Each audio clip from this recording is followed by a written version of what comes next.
नमस्कार, आप देख रहे हैं एक भारत न्यूज नेटवर्क। आपके साथ मैं हूं नेहा अंकुरवालिया।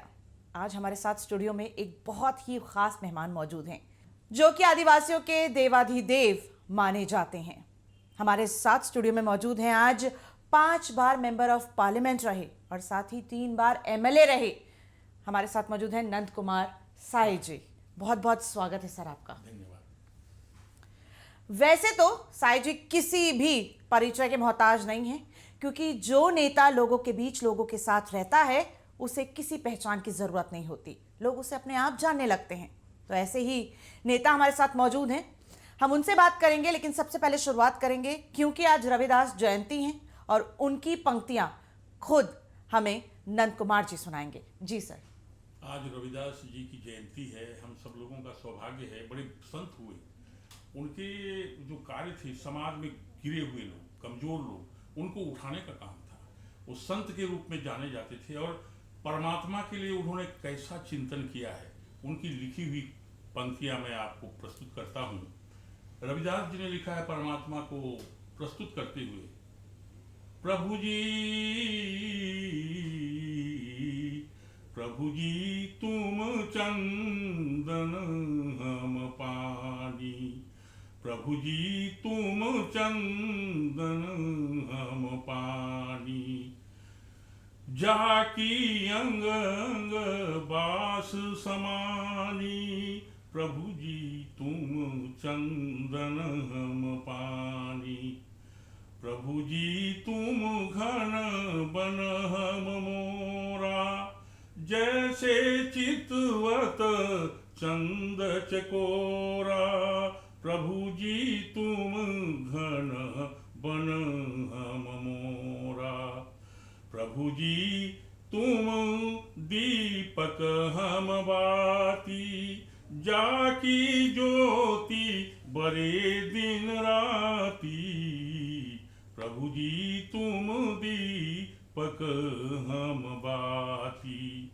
प्रभु जी तुम स्वामी हम दासा, प्रभु जी तुम स्वामी हम दासा, ऐसी भक्ति करे रैदासा, प्रभु जी तुम चंदन हम पानी, जाकी अंग अंग बास समानी, प्रभु जी तुम दीपक हम बाती, प्रभु जी तुम स्वामी हम दासा, ऐसी भक्ति करे रैदासा। बहुत सुंदर पंक्तियां। प्रभु जी तुम चंदन हम पानी, ऐसी भक्ति हम करें कि जो खुशबू है आपकी वो हम में भी आ जाए।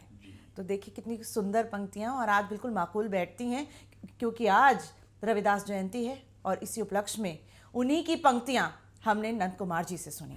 तो आपने ये सुंदर रविदास जी द्वारा जो रचित कविता थी वो आपने सुनी। चलिए अब हम बात करेंगे, उन्हीं के बारे में जानना चाहेंगे।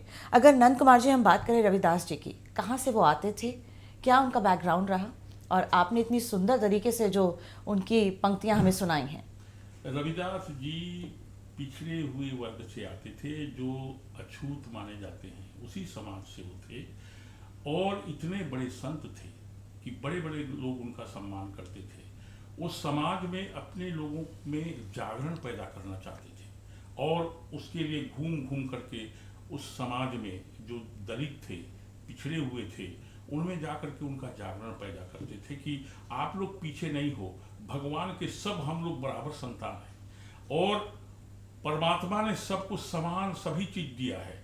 लेकिन समाज में कुछ बातें हो जाती हैं समय के अनुसार, किसी का दोष नहीं है, उन्होंने किसी को दोष नहीं दिया। बड़े बड़े लोग जो अपर क्लास के होते थे, जो मैंने पंडित वर्ग के होते थे, ठाकुर समाज के रहते थे, और भी बड़े वर्ग के रहते थे, सभी लोग उनका सम्मान करते थे और वो इन सब का भी बड़ा सम्मान करते थे। और समाज जो गिरा हुआ था, पिछड़ा हुआ है, दलित है, पीछे रह गया है, उसको उठाने के लिए उन्होंने कहा कि परमात्मा जो है सबके साथ समान व्यवहार किया है, हमारे लिए बराबर का हवा का व्यवहार, हमारे लिए पानी तो अलग से नहीं दिया है, हमारे लिए भूमि भी वही है, धरती माता भी, इसलिए भगवान ने सबको साथ दिया है। समाज में कुछ विकृतियां आती हैं, लेकिन वो क्षणिक होती हैं, उसको दूर होना चाहिए। और उनकी बातों को बड़े बड़े लोग मानते थे, वो सबके संत थे और पूरे देश के और दुनिया के संत थे। आज उनकी 644वीं जयंती है। वो अगर यहाँ होते तो उनकी आयु 644 वर्ष की होती, लेकिन वो गोलोक में चले गए।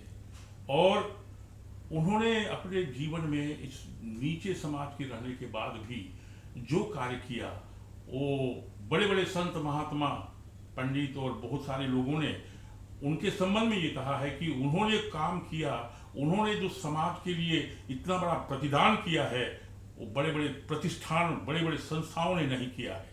और हम उनके 644वीं जयंती में उनको प्रणाम करते हैं। वो दिव्य लोक में रह करके भी आज जो समाज, आज भी हमारे भारतवर्ष में बहुत लोग पीछे रह गए हैं, बहुत पिछड़ गए हैं, कई दृष्टि से उनको आशीर्वाद दें और पूरे भारतवर्ष को उनका आशीर्वाद मिले उस गोलोक से, कि ये देश सभी समाज को साथ में लेकर के और दुनिया का सर्वश्रेष्ठ, शक्तिशाली, वैभवशाली और सभी दृष्टि से समर्थ भारत बने और दुनिया को मार्गदर्शन करे। पहले जैसे इस देश को हमारे संतों ने, ऋषियों ने कहा है कि हे गंगा जमुना के किनारे पैदा होने वाले ऋषि पुत्रों, तुम पहले अपने को अपने समस्त परंपराओं से वेष्टित करो, उससे मैंने सारे अपने ज्ञान को, बुद्धि को सुंदर ढंग से सारे लोगों को सजा लो और संपूर्ण दुनिया में फैल करके वहां जाकर के उन देशों की जो चरित्र है, उनका जो कैरेक्टर है, उसकी शिक्षा तुमको ही देने के लिए जाना पड़ेगा।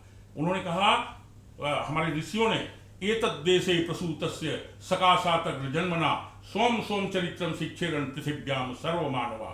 ये काम जो करने वाला था, संत रविदास ने भी यही बात हमारे देशवासियों को कहा है कि दुनिया को आगे उठाने के लिए, विश्व मानवता को श्रेष्ठतम स्थिति में पहुंचाने के लिए भारत को ही, इस गंगा जमुना के किनारे पैदा होने वाले उन ऋषि पुत्रों को ही जाना पड़ेगा। उस संतवर रविदास जी की इस जयंती पर हम उनका पुण्य स्मरण करते हैं और उनसे प्रार्थना करते हैं, ये देश आपके आशीर्वाद की फिर से प्रतीक्षा कर रहा है। बिल्कुल बिल्कुल, आपके आशीर्वाद की फिर से प्रतीक्षा कर रहा है।